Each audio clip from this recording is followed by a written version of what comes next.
jadi ngak thai ka man na ka world cup jong na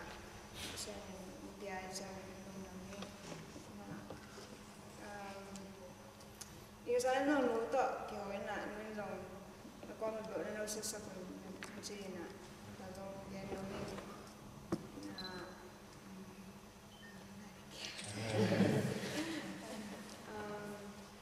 Nasab naga hi kan nasab ka base rồi ni đang pan nai khat ba nghĩa là có phải là như sao sau là khai là phải câu trong cái ngày cũng trong sau là nhị là chỉ sản ba là sẽ happy là có mấy bạn có còn thấy bạn nên là nó sẽ học sau là cái cô này đi chặt duty by run by C duty jina short duty jina amena C duty kumle Washington na kumle kana jana ka short duty by ni tanga ni ban kum thunde jidana tanga short duty ye jana short duty ba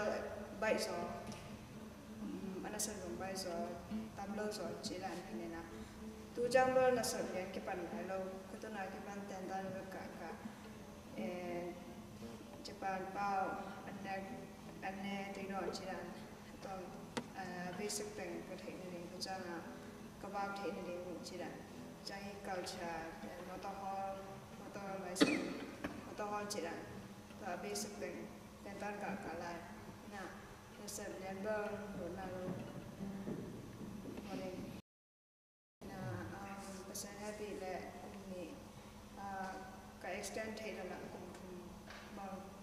sau đây là hiện nay này ở đây là